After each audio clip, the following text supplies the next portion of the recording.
welcome to another Miss B's Resources tutorial. Today we're going to look at expanding double brackets. For this tutorial you should have previously looked at expanding single brackets using the claw method.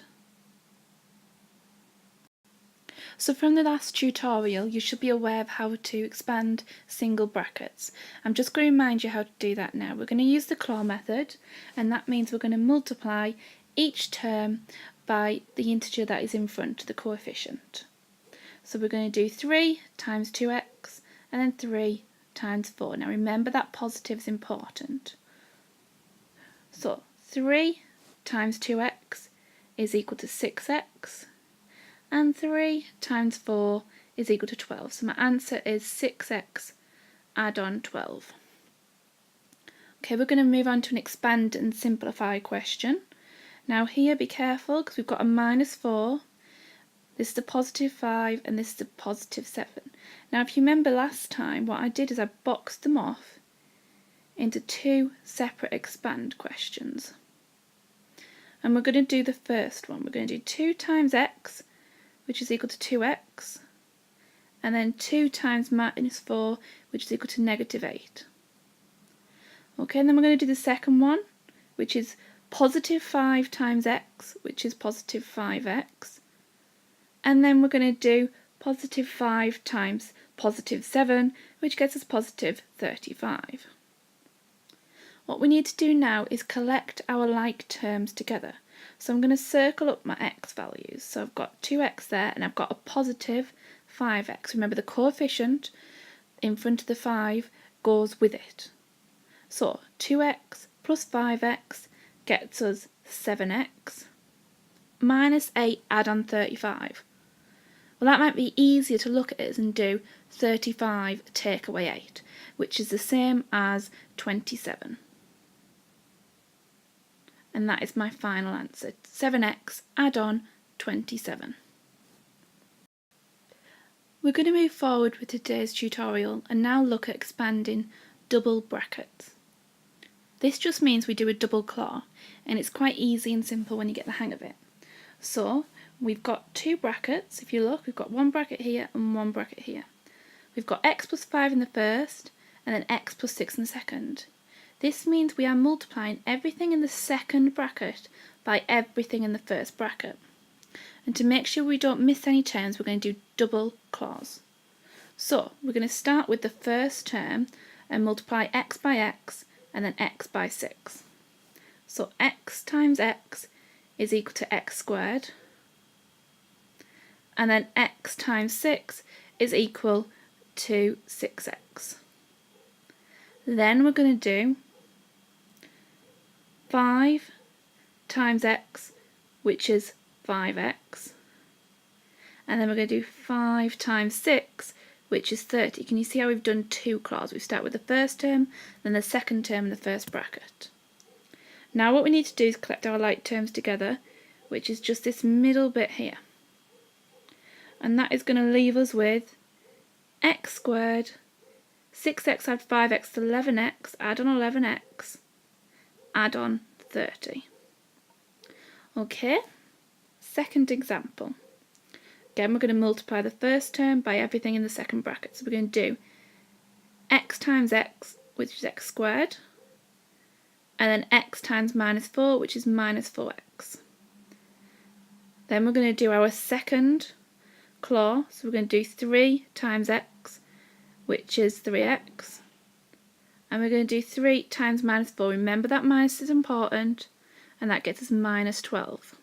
Remember your rules of a positive and a negative make a negative and a positive make a negative and a negative make a positive and a positive make a positive. This is when you're multiplying two numbers together.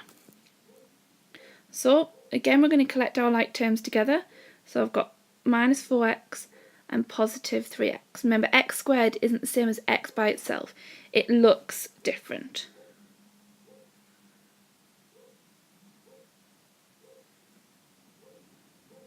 Can you see how them pictures, if you take these as pictures, look different, so you can't collect them together?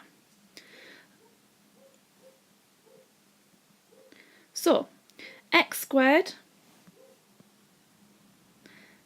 minus 4x, add 3x, which leaves us with minus 1x and minus 12. So that is going to be x squared minus 1x, which is just the same as writing minus x, minus 12. What I'm going to do now is put some questions on the board for you. Can you please pause the screen and have a go at completing them yourself? Okay, if you pause the screen, have a go at these questions. I'm then going to put up the answers on the next slide. I'm not going to go through them, I'm just going to put the answers up with the full working out.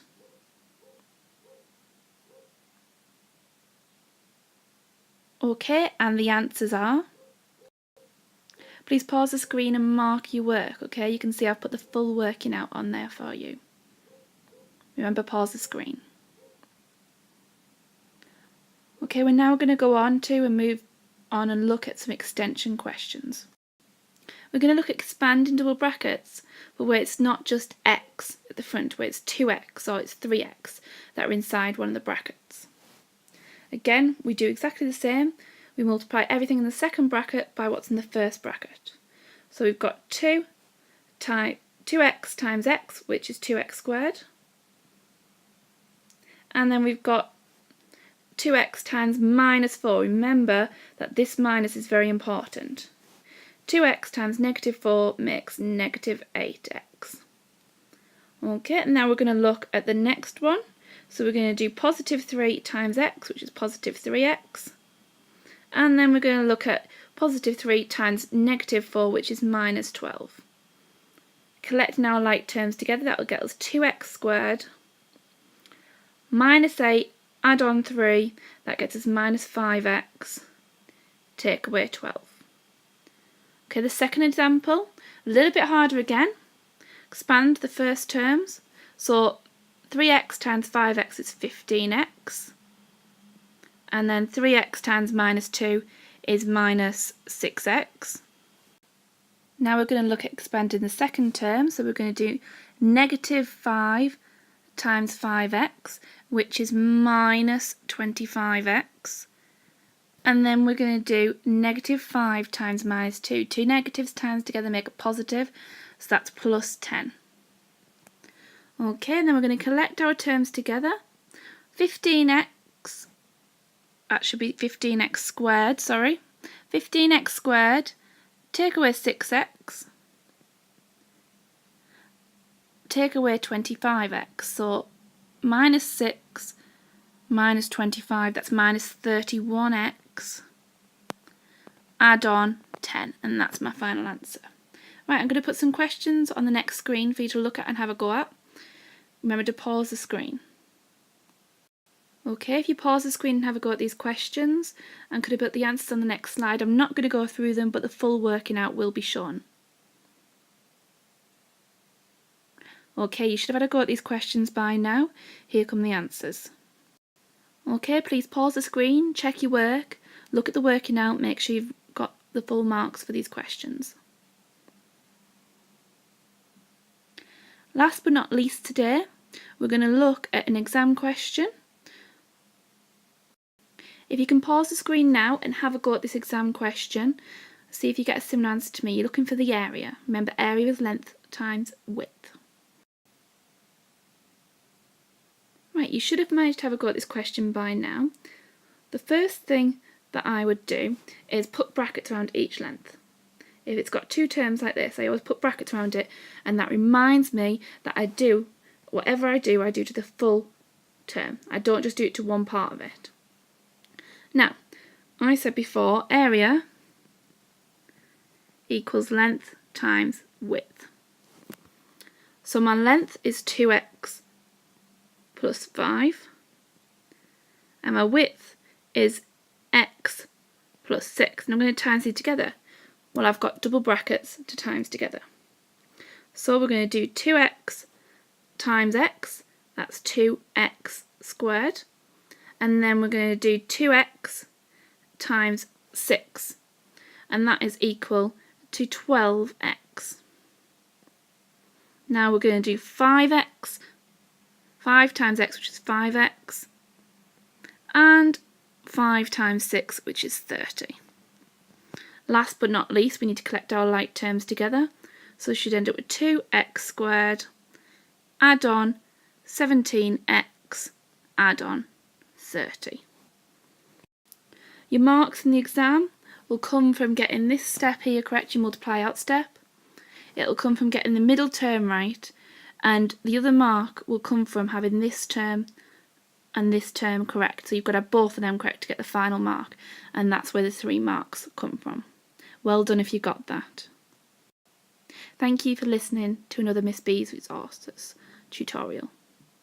If you look below, there's a quiz that you can fill out, and it's going to be multiple choice and it will mark it for you.